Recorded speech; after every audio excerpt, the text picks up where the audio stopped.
नमस्कार दोस्तों। आज हम लोग स्टार्ट करेंगे नंबर सिस्टम यानी संख्या पद्धति को। संख्या पद्धति में इस लेक्चर में हम लोग देखेंगे कि नंबर सिस्टम होता क्या है।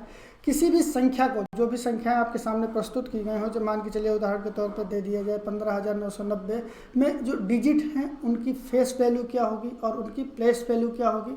उसके बाद में डिजिट का जो महत्व होता है किसी भी संख्या में, किसी भी सीरीज़ में, उसको देखेंगे।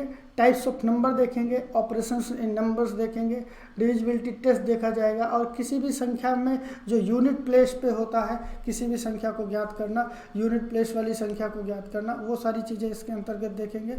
और उसके बाद में जो जोड़ का नियम होता है यानी sum rule in number system, उस चीज़ को देखा जाएगा। तो आज की क्लास में स्टार्ट करते हैं। सबसे पहले देखेंगे कि जो नंबर्स होता है,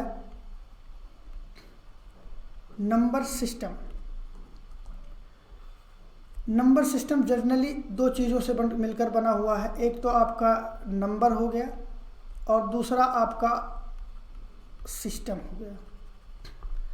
नंबर को हम कैसे लिखते हैं? नंबर को लिखने के लिए मुझे डिजिट की ज़रूरत पड़ेगी और जो डिजिट जो होती हैं वो 0 से लेकर 9 तक आपकी संख्याएं होती हैं, वो अंक होते हैं। उन्हीं की सहायता से किसी भी नंबर को लिखा जाता है। वो नंबर जो होगा वो डिजिट के एक पार्ट से भी मिलकर बना हो सकता है या एक से अधिक डिजिट की सहायता से भी नंबर का निर्माण होता है। यानी single digit number, double digit number, 3 digit number, इस तरह से डिजिट की सहायता से विभिन्न संख्याओं का या नंबर्स का निर्माण होता है। और उस संख्या को रिप्रेजेंट करने का जो तरीका होता है, उस पूरे सीरीज़ को क्या कहा जाता है? नंबर सिस्टम कहा जाता है। अभी तक जो ज्ञात हमारे पास सिस्टम है उसमें से सबसे पॉपुलर जो है वो डेसिमल नंबर सिस्टम है, जिसके बारे में हम लोग चर्चा करेंगे और जो जनरली हम लोग उसी को पढ़ते हैं, डेसिमल नंबर सिस्टम को ही पढ़ा जाता है। दूसरा जो नंबर सिस्टम का प्रकार होता है उसे बाइनरी नंबर सिस्टम कहा जाता है। Binary number system computer language में, कंप्यूटर एल्गोरिदम के लिए यूज किया जाता है, उसको भी हम लोग देखेंगे। और कन्वर्टिबिलिटी देखेंगे कि किस प्रकार से किसी भी दशमलव संख्या पद्धति के अंक को बाइनरी नंबर सिस्टम में कैसे चेंज किया जाता है। और उसके बाद में ऑक्टल नंबर सिस्टम होता है, ऑक्टल नंबर सिस्टम में किसी भी संख्या को कैसे चेंज करेंगे। उसके बाद में हेक्सा डेसिमल नंबर सिस्टम होता है, उस हेक्सा डेसिमल नंबर सिस्टम में भी किसी प्रकार से किसी भी संख्या को कैसे चेंज किया जाएगा। यानी कि इंटर कन्वर्टेबिलिटी जो होती है उस चीज़ को इसके अंतर्गत देखा जाएगा। तो आज हम लोग शुरुआत करते हैं नंबर सिस्टम के डेसिमल नंबर सिस्टम से। Decimal number system, decimal number system में आप जानते हैं कि जो संख्याएं होती हैं 0, 1, 2, 3, 4, 5, 6, 7, 8, 9 और 10, इन्हीं संख्याओं की सहायता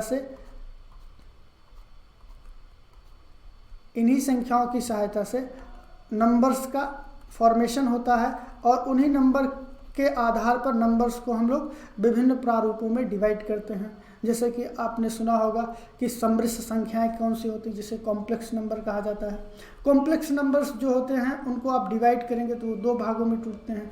पहला रियल नंबर हो जाता है, दूसरा इमेजिनरी नंबर हो जाता है। फिर जो रियल नंबर का सेट होता है ये भी आपका कई प्रकार से टूटता है, जिसमें परिमेय संख्या हो जाती हैं, अपरिमेय संख्या हो जाती हैं। परिमेय संख्याएं आगे चल के और भी भागों में टूटती हैं। तो उन सारी चीज़ों को आपको यहाँ पे आज दिखाया जाएगा कि कौन सा डिवीज़न कैसे काम करता है, कौन सी संख्या किस में आती है और संख्या का जो प्रकार है वो किस प्रकार से होता है। इसी के आधार पर बहुत सारे क्वेश्चंस होते हैं। बहुत ही जर्नल चीज़ है, लेकिन इसको समझना बहुत आवश्यक है, क्योंकि जब आप संख्या के प्रकार को समझ जाएंगे तो आगे की जो चीज़ें हैं वो आपके लिए आसान हो जाएंगी। तो स्टार्ट करते हैं डिवीज़न ऑफ नंबर सिस्टम, यानी जो संख्या का प्रकार है वो संख्या के प्रकार को हम लोग देखेंगे। संख्या का प्रकार, एक हम ग्राफ बनाते हुए चल रहे हैं, इसी ग्राफ की सहायता से हम लोग समझते हुए चलेंगे कि कौन सा टॉपिक कहाँ पे आएगा। तो सबसे पहले जो कॉम्प्लेक्स नंबर होता है, जिसे सम्मिश्र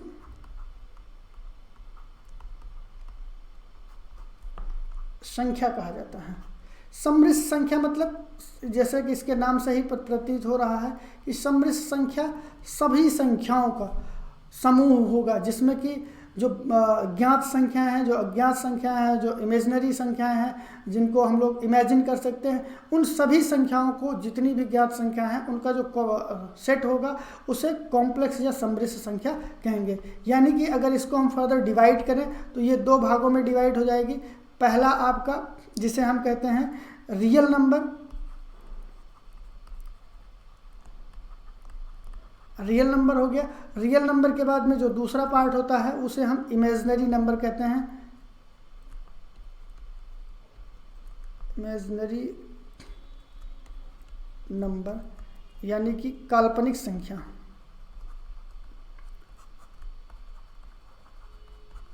और इन्हें वास्तविक संख्या, वास्तविक संख्या। रियल नंबर कौन से होंगे?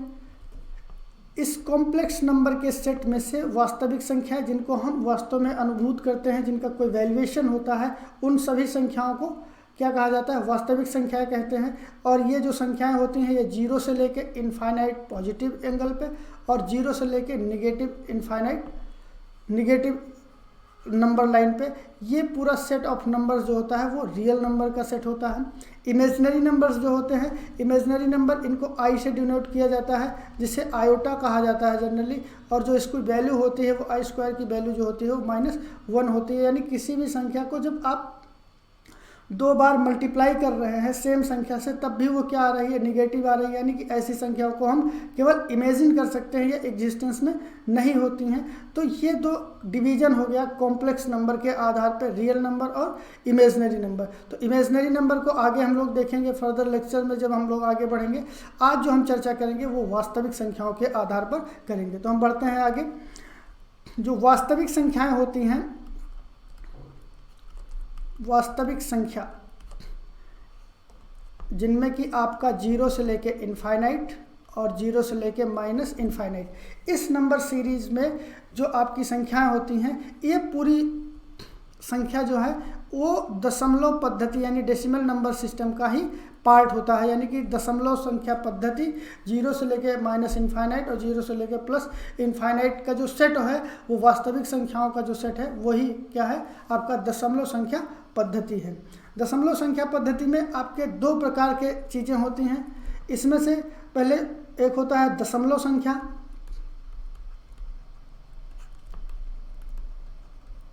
और दूसरा होता है पूर्णांक, जिसे हम इंटीजर्स कहते हैं। और ये आपका डेसिमल नंबर हो गया।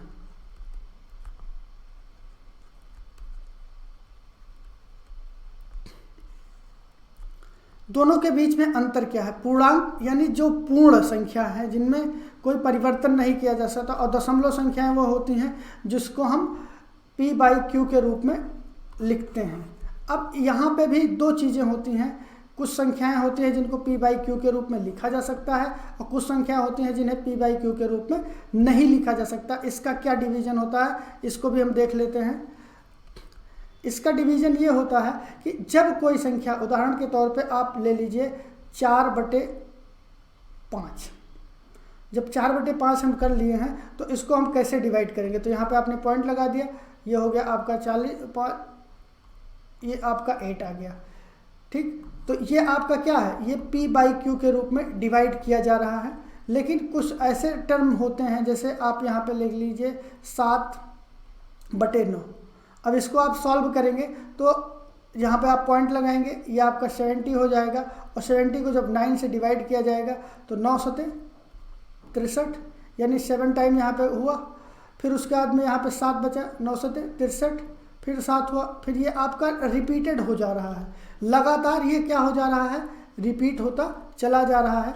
और कुछ संख्याएं होती हैं जहाँ पे ये संख्याएं आपकी रिपीट नहीं होती हैं। तो जो दशमलव संख्या पद्धति है जिसको हम p/q के रूप में लिख सकते हैं, उसमें 2 कंडीशन बनती है कि जब हम इस संख्या को सॉल्व करेंगे, p/q के फॉर्मेट को सॉल्व करेंगे, तो जो दशमलव आपको मिलेगा उसमें एक कंडीशन ये बनेगी कि वहाँ पे आपको रिपीटिंग टर्म मिल सकता है और दूसरे में नॉन रिपीटिंग टर्म मिल सकता है। यानी पे जहाँ पे पुनरावृत्ति लगातार हो रही है और यहाँ पे पुनरावृत्ति नहीं हो रही है। ऐसी कंडीशन में आप क्या सेंस निकालेंगे? जब किसी भी संख्या को जो कि p बाई क्यू के रूप में डिवाइड है और जब उसको हम सॉल्व करते हैं वो लगातार रिपीटेड मोड में आ जाती है, तो उसी संख्या को क्या कहा जाता है? परिमेय संख्या कहा जाता है। और जिन संख्याओं में रिपीटिशन नहीं होता है, यानी कि जैसे आपका पाई की वैल्यू हो गई, जब आप इसको सॉल्व करेंगे तो ये अनंत तक बढ़ता हुआ चला जाता है, और कोई भी संख्या लगातार एक ऑर्डर के बाद में एक निश्चित पैटर्न के बाद में रिपीट नहीं होती है, तो ऐसी संख्याओं को क्या कहा जाता है? अपरिमेय संख्या कहते हैं। और इन संख्याओं को p बाई क्यू के रूप में लिखा नहीं जा सकता है। तो यानी कि यहाँ पे आपके सामने दो चीज़ें निकल के आई, जो वास्तविक संख्याएं हैं, वास्तविक संख्या के दो फॉर्मेट हुए। आपका एक दशमलव नंबर सिस्टम हो गया तो दूसरा आपका पूर्णांक हो गया। दशमलव नंबर सिस्टम में क्या हुआ? दशमलव नंबर्स जो होते हैं उन्हें p बाई क्यू के रूप में लिखा जा सकता है। उसके आधार पे जो दशमलव के मान होते हैं वो दो प्रकार से हमको मिलते हैं, एक रिपीटिंग में मिलता है और दूसरा नॉन रिपीटिंग में मिलता है। यानी p बाई क्यू को जब सॉल्व किया जाएगा तो जो उसका आंसर आएगा उसमें जो वैल्यू आए वो एक फेज के बाद में रिपीट होना चालू हो जाए। तो अगर किसी भी संख्या में वो रिपीट होना चालू हो जाता है तो उसको परिमेय संख्या कहा जाता है। अगर रिपीट होना नहीं चालू होता है तो वो अपरिमेय संख्या होती है। जैसे कि आपके सामने उदाहरण के तौर पर दे दिया जाए कि √2, √3, ये जो इस प्रकार की जो संख्याएं होती हैं वो अपरिमेय संख्याएं होती हैं। अपरिमेय संख्याओं को कैसे प्रूव करेंगे वो सारी चीज़ें आपको आगे पढ़ाई जाएंगी, लेकिन सबसे पहले समझना जरूरी है कि दशमलव संख्या पद्धति में जो रिपीटिंग होगा, जिनकी वैल्यू रिपीट की जाएगी वो परिमेय संख्या होगी, दूसरा जिसमें नहीं होगा वो अपरिमेय संख्या होगी। अब उदाहरण के तौर पे आपने कभी कभी देखा होगा जो कुछ इस प्रकार के प्रश्न भी पूछे जाते हैं कि कह दिया जाए कि a या कह दिया जाए 5 और 6 के बीच में परिमेय संख्या ज्ञात करें। अगर इस प्रकार से आपके सामने क्वेश्चन दे दिया जाए कि किन्हीं दो संख्याओं के बीच में परिमेय संख्या ज्ञात करना हो या अपरिमेय संख्या ज्ञात करना हो, तो इस प्रकार के क्वेश्चन अक्सर पूछे जाते हैं। तो आप कैसे ज्ञात करेंगे? आपका फॉर्मेट क्या होना चाहिए? तो किसी भी संख्या के अंतर्गत अगर आपको निकालना है कि अपरिमेय और परिमेय संख्याएं क्या होंगी, तो उसके लिए एक बेसिक फार्मूला होता है, यानी कि 5 और 6 के बीच में अनंत परिमेय संख्याएं हो सकती हैं, ये हम प्रेडिक्ट कर सकते हैं। क्योंकि जब आप नंबर लाइन पे इन सारी चीज़ों को ड्रॉ करेंगे तो ये आपका 0 हो गया, ये आपका 1 2 3 करके आया, यहाँ पे 5 आ गए और यहाँ पे हम 6 आ गए। तो इनके बीच में भी अगर हम सब डिवीजन करते जाएं तब भी ये वास्तविक संख्याओं की संख्या रेखा है।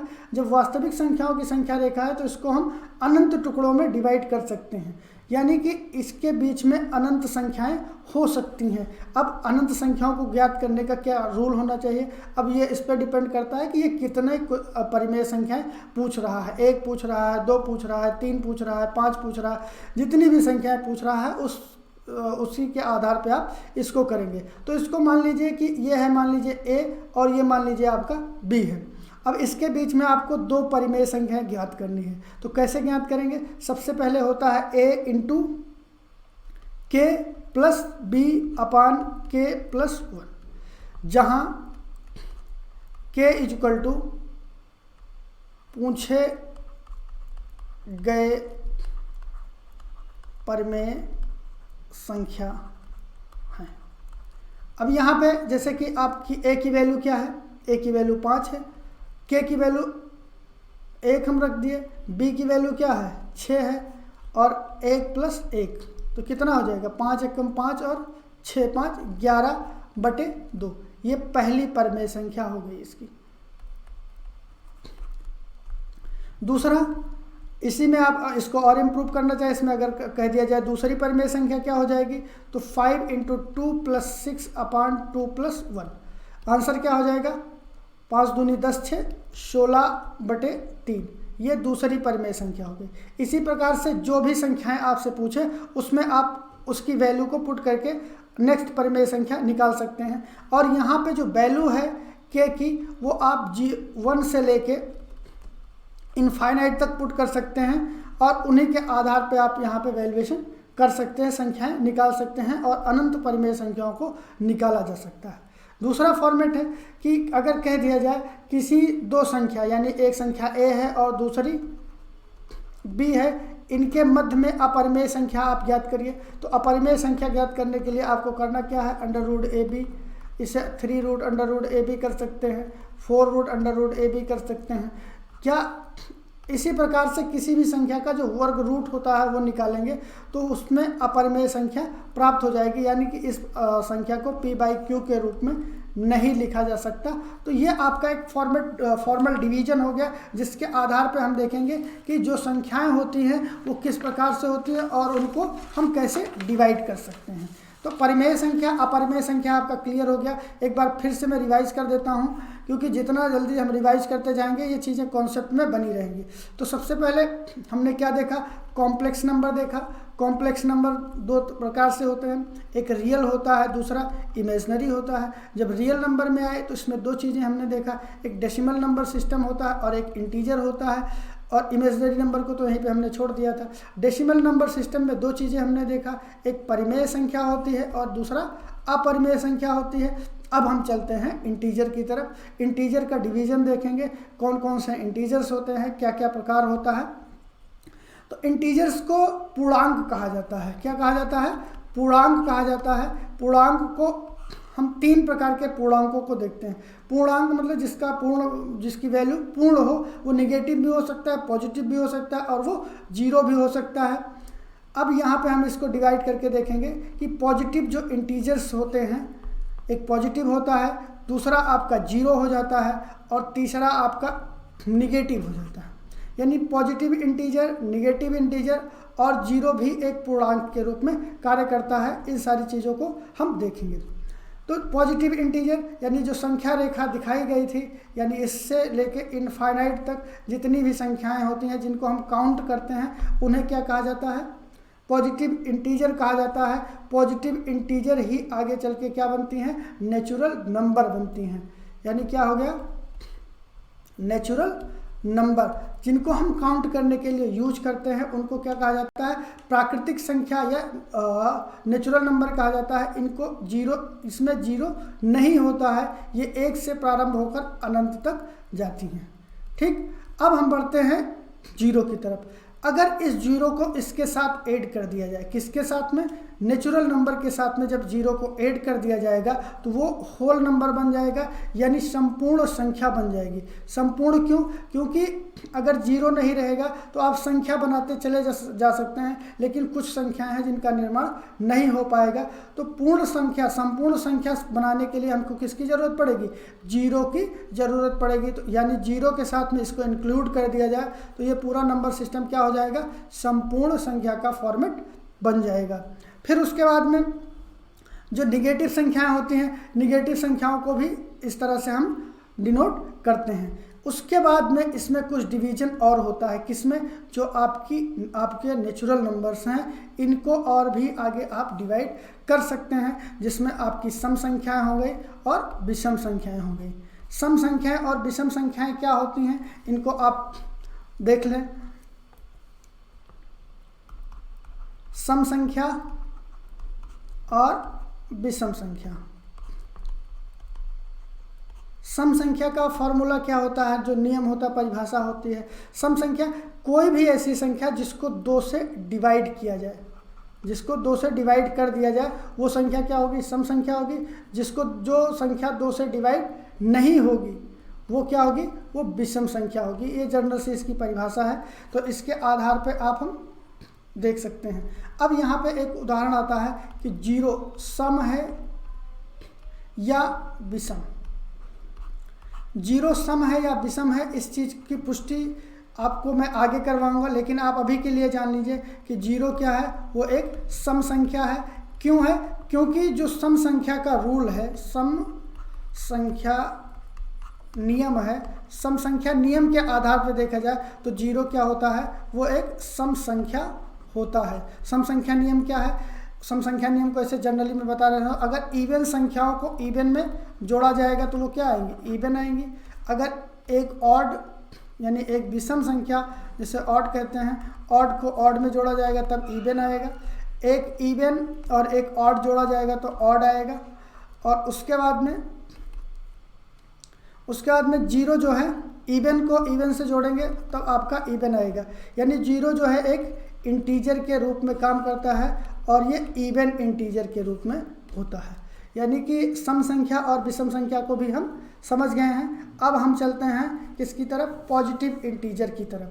पॉजिटिव इंटीजर में और भी बहुत सारी चीज़ें होती हैं, जैसे कि आपने सम और विषम देखा। अब इसमें 2-4 चीज़ें ये होती हैं जिसे हम प्राइम नंबर कहते हैं, प्राइम नंबर के बाद में कंपोजिट नंबर कहते हैं, कंपोजिट नंबर के बाद में कुछ होता है और आपका एक हो जाता है। यानी कि जो पॉजिटिव इंटीजर हैं, पॉजिटिव इंटीजर जिसे कि हम नेचुरल नंबर कहते हैं, उन प्राकृतिक संख्याओं को हम 3 भागों में फर्दर डिवाइड कर सकते हैं। वो 3 भाग कौन कौन से हैं? पहला आपका हो जाता है जिसे हम क्या कहते हैं, प्राइम नंबर। प्राइम नंबर क्या होता है? जिसे हम अभाज्य संख्या कहते हैं। उसके बाद में दूसरा जो होता है आपका कंपोजिट नंबर होता है, कंपोजिट नंबर हो गया।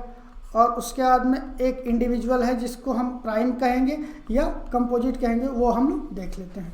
तो प्राकृतिक संख्याओं को जैसे आपको बताया गया कि इसमें जीरो नहीं है, जीरो के अलावा जितनी भी काउंटिंग नंबर्स होती हैं, जितनी भी काउंटिंग नंबर्स होती हैं उनको क्या कहा जाता है, नेचुरल नंबर कहा जाता है। उन नेचुरल नंबर में अभाज्य संख्याएं होती हैं, भाज्य संख्याएं होती हैं और आपका 1 होता है। प्राइम नंबर अभाज्य संख्याएं वो संख्याएं होती हैं जिनका जो प्राइम फैक्टर होता है, फैक्टर जो होता है उसमें केवल 2 फैक्टर होते हैं, पहला 1 और दूसरा वो संख्या स्वयं। इसके अलावा उसका कोई प्राइम फैक्टर नहीं होता, उसको तोड़ा नहीं जा सकता। जबकि जो कंपोजिट नंबर होते हैं उसमें 2 से अधिक फैक्टर्स हो सकते हैं। उदाहरण के तौर पे आप देख लीजिए, अगर आपके पास 2 है तो 2 को आप कैसे तोड़ सकते हैं, 2 × 1, यानी कि इसको और किसी भाग में तोड़ा नहीं जा सकता। तो यानी 2 अगर कहा जाए क्या है, भाज्य संख्या है या अभाज्य संख्या, तो आपके लिए क्या होगा, 2 जो है अभाज्य संख्या। अगर 3 देखा जाए तो 3 × 1, और इसको किसी भी भाग में तोड़ा नहीं जा सकता, 3 भी क्या है, अभाज्य संख्या है। अगर 5 देखा जाए तो 5 × 1, 6 अगर देखा जाए तो 6 क्या है, भाज्य है या अभाज्य। 6 जो है कंपोजिट नंबर है यानी भाज्य संख्या है, क्योंकि इसको 2 × 3 में तोड़ा जा सकता है, 1 × 6 में तोड़ा जा सकता है। यानी इसके जो फैक्टर हुए वो कुल मिला के कितने फैक्टर हो गए, 4 फैक्टर बन सकते हैं। तो इस प्रकार से भाज्य और अभाज्य संख्याएं हम देख सकते हैं। फिर दूसरा जो आता है इसी के अंतर्गत वो आता है रिलेटिवली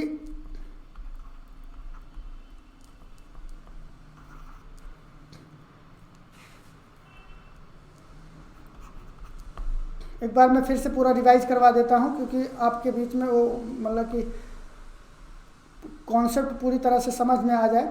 पूरे कॉन्सेप्ट को समझने के लिए एक बार फिर से पूरा रिवाइज कर लेते हैं। जो नंबर सिस्टम होता है वो कॉम्प्लेक्स नंबर का सेट होता है। कॉम्प्लेक्स नंबर के सेट में 2 चीज़ें होती है, एक रियल नंबर होता है, दूसरा इमेजिनरी नंबर होता है। रियल नंबर में भी आपने 2 डिवीज़न किया, जब 2 डिवीज़न किया गया तो एक आपका डेसिमल नंबर हो गया, दूसरा इंटीजर हो गया। डेसिमल में आपने परिमेय संख्या और अपरिमेय संख्या देखा। फिर इंटीजर्स में आपने देखा पॉजिटिव इंटीजर, निगेटिव इंटीजर और आपका 0 हो गया।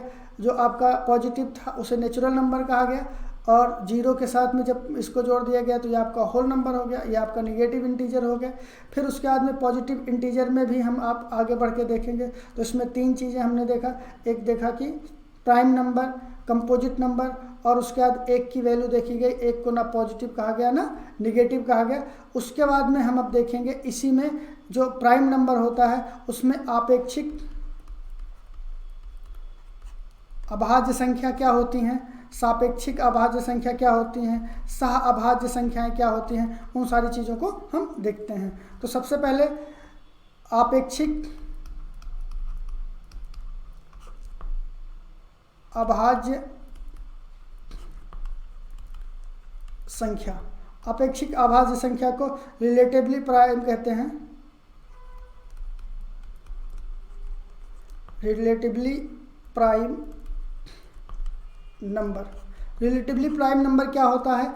जब दो संख्याएं चाहे आप 1 दे लीजिए, 3 दे लीजिए, या 2 ले लीजिए, 3 ले लीजिए, 1 ले लीजिए, 2 ले लीजिए, ये आपका नहीं होगा, ये तो आपका सह अभाज्य संख्याएं हो जाएंगी।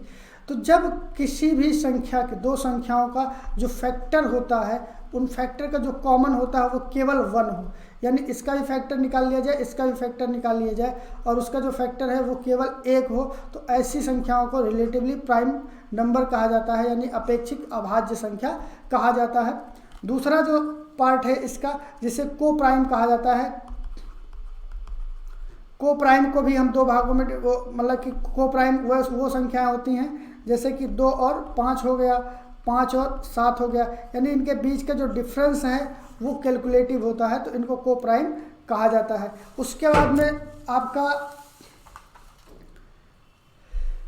ये को प्राइम हो गया। को प्राइम के बाद में आपकी जो तीसरी संख्या आती है उसे जो कहा जाता है वो परफेक्ट नंबर। परफेक्ट नंबर का कॉन्सेप्ट क्या होता है इसको भी हम देख लेते हैं। परफेक्ट नंबर वो संख्याएं होती हैं जिनका जो फैक्टर होता है उन फैक्टर का जो समेशन होता है, यानी जो उनको सम को जोड़ दिया जाए तो वो उस संख्या के बराबर हो जाए, तो ऐसे संख्याओं को परफेक्ट नंबर कहा जाता है। उदाहरण के तौर पे आपके सामने दे दिया जाए 6 को अगर आप जोड़े तो 1 × 2 × 3 × 6, ये इसका क्या हो गया? फैक्टर हो गया। अब इस संख्या को हटा दिया जाए, जब इस संख्या को हटा देंगे तो 2 + 3 + 1 = 6, यानी कि जो फैक्टर होता है किसी भी संख्या का उसको परफेक्ट नंबर कब कह सकते हैं? जब उस संख्या का फैक्टर किया जाए और फैक्टर करने से जो वो संख्या उसको हटा के जितनी रिमेनिंग संख्याएं हैं उन संख्याओं को जोड़ दिया जाए, तो जो संख्या हमें प्राप्त होगी उस संख्या को क्या कहेंगे? परफेक्ट संख्या कहेंगे। अब आपके सामने उदाहरण दे दिया जाए 1 6 9 और 8, इनमें से परफेक्ट संख्या कौन सी है? तो इसको ज्ञात करने के लिए आप क्या करेंगे? 1 तो 1 रहेगा इसका फैक्टर, यह है 1 2 3 और 6, यह आपका 1 3 3, ये 2 2 2 4, ये इस तरह से बन गया। तो अब आप यहाँ से उसकी जो मैक्सिमम वैल्यू है उसको हटा देंगे तो 3 3 6 और 1 7 हो जा रहा है, तो ये आपका परफेक्ट नहीं है। ये भी आपका परफेक्ट नहीं है। यहाँ पे आप जोड़ेंगे तो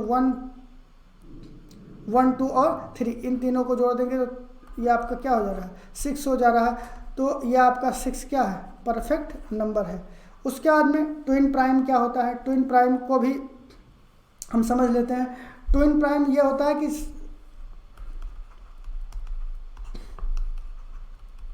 ट्विन प्राइम नंबर क्या होते हैं? कोई भी संख्या जिसको मान लीजिए एक संख्या p है और दूसरी q है, ठीक? जब p और q है तो उस p और q को कैसे आप बताएंगे कि वो प्राइम नंबर हैं या ट्विन प्राइम नंबर हैं? जब कह दिया जाए उदाहरण के तौर पे कि कोई भी संख्या जिनके बीच का जो अंतर है, यानी मान के चलिए एक हो गया 3 और एक हो गया 5, इन दोनों के बीच का जो डिफरेंस है वो अगर 2 हो और ये क्या हो? अभाज्य हो, उस कंडीशन में इनका जो सेट होगा वो ट्विन प्राइम नंबर का सेट कहलाएगा। तो इस प्रकार से आज हम लोगों ने देखा कि नंबर सिस्टम होता क्या है, नंबर सिस्टम के प्रकार कौन कौन से हैं, संख्याएं कौन कौन सी होती हैं, उन सारी चीज़ों को हम लोगों ने देखा। अगले लेक्चर में हम लोग देखेंगे डिजिट की जो वैल्यू होती है उसको, यूनिट डिजिट क्या होता है, यूनिट डिजिट का महत्व क्या होता है, इन सारी चीज़ों को अगले लेक्चर में देखा जाएगा।